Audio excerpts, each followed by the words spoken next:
Good morning and welcome to TOI Japan Market Radio. I'm coming to you from Tokyo on Friday, February 14, 2026. For those of you tracking Japan exposure or managing Asia portfolios, we bring you a concise daily briefing on Japanese equities, currency, and rates, tailored for the global investor community. Let's dive straight into today's session. Thanks for having me. Before we get into the news flow, I should note that Japanese markets were actually closed today for a public holiday. So we won't have live Nikkei or Topix data from this session, but there's been plenty of activity in global flows and policy commentary that's directly relevant for positioning into next week. Understood. So even though Tokyo was dark, the story around Japan has been evolving. Let's start with what's been driving sentiment this week. We've seen a notable surge in Japanese equities recently, and much of that momentum appears tied to political developments, specifically around Takaichi. Can you walk us through what's happening there? Absolutely. Takaichi, who's a senior figure in the Liberal Democratic Party and a vocal advocate for fiscal expansion, has been making headlines with comments that markets are interpreting as supportive of more aggressive economic policy. Whether it's fiscal stimulus or a continued accommodative stance from the Bank of Japan, investors are reading this as a green light for reflationary measures. That's been a key driver behind the recent rally in Japanese equities. And why does this matter so much for international investors watching Japan? Because Takaichi's influence on policy direction is significant. If her views gain traction within the ruling coalition, we could see sustained fiscal support measures that benefit domestically focused sectors and cyclical stocks.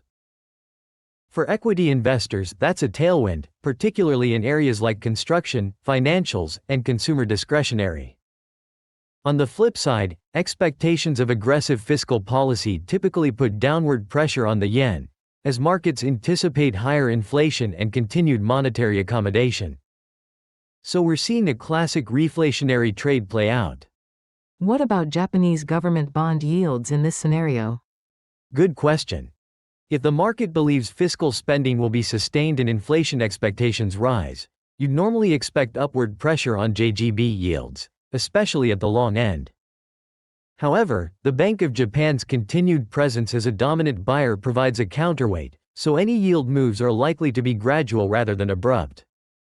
Still, for global bond investors, it's worth watching whether this shifts the BOJ's calculus on yield curve control over the next few quarters. Shifting to the geopolitical landscape now, we've had some notable commentary out of Beijing. China's top diplomat issued a warning against what he called knee-jerk calls for economic decoupling. This comes at a time when trade tensions and supply chain restructuring have been front and center. How should Japan watchers interpret this? Japan is caught in a very delicate position here. On one hand, China remains a critical trading partner and a vital link in regional supply chains, especially for sectors like automotive, electronics, and semiconductors. Any serious decoupling would disrupt operations for major Japanese exporters. On the other hand, Japan has been gradually diversifying its supply chain exposure and deepening strategic ties with the US and other partners. So Beijing's message is significant because it signals a preference for economic pragmatism over confrontation, at least rhetorically.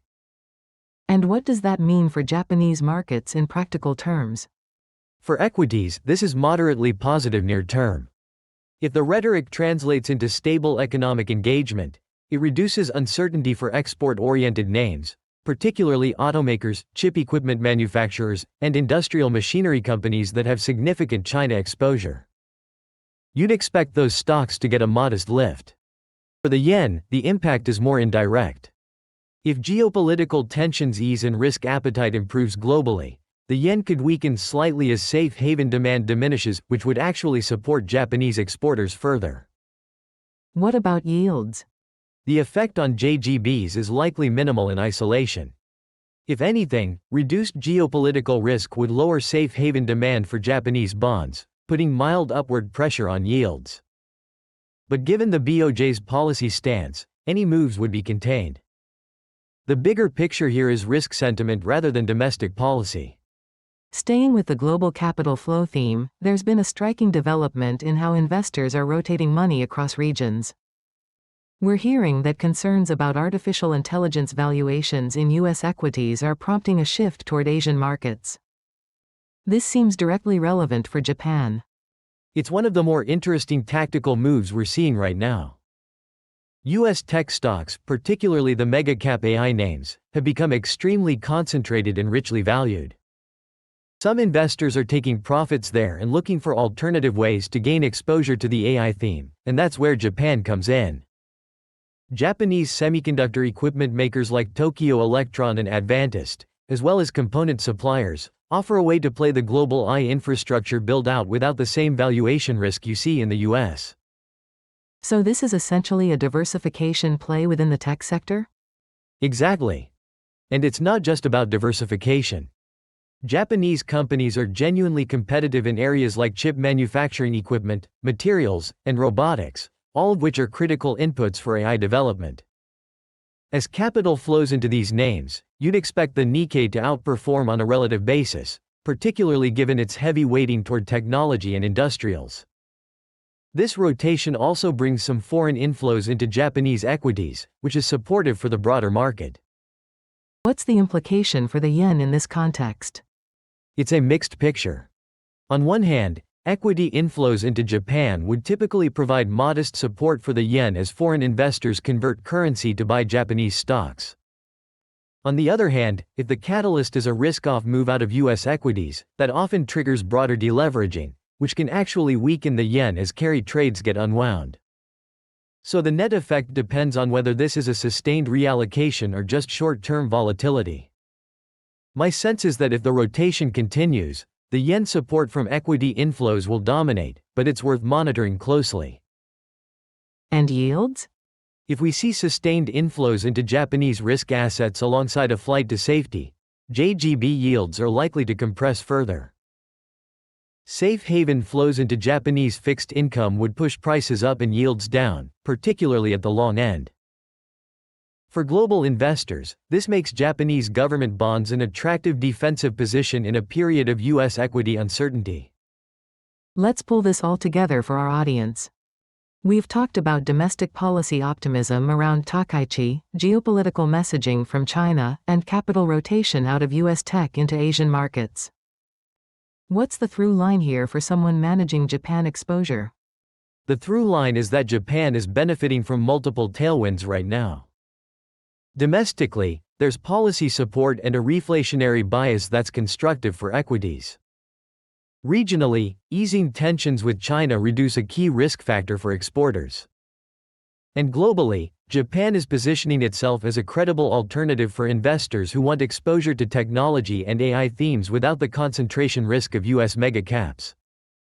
That combination is relatively rare, and it's why we're seeing sustained interest in Japanese risk assets. Are there risks investors should be watching? Always. The main risk is if U.S. equity volatility intensifies and triggers broader deleveraging, which would likely drag Japanese equities down as well. Additionally, if the yen strengthens sharply due to external shocks, that would hurt exporter profitability and weigh on the Nikkei. On the policy side, any signal that the Bank of Japan is moving more quickly toward normalization than expected could surprise markets and create volatility. But for now, the setup looks constructive. Appreciate the clarity. Just to recap for our listeners, even though Tokyo markets were closed today, the narrative around Japan remains active. We're seeing political support for reflationary policy, pragmatic signals from Beijing on trade, and tactical inflows from investors rotating out of concentrated U.S. tech positions. All of that sets up an interesting backdrop as we head into next week's trading. That's right. And I'd add that for global investors, Japan offers a combination of cyclical growth exposure, technology leadership in critical sectors, and relatively attractive valuations compared to other developed markets. It's worth keeping on the radar. If you're managing Japan exposure or tracking Asian markets more broadly, make sure to subscribe to TOI Japan Market Radio for daily updates. We keep it concise, data-driven, and focused on what matters for your portfolio. Thanks for joining us today, and we'll see you next time.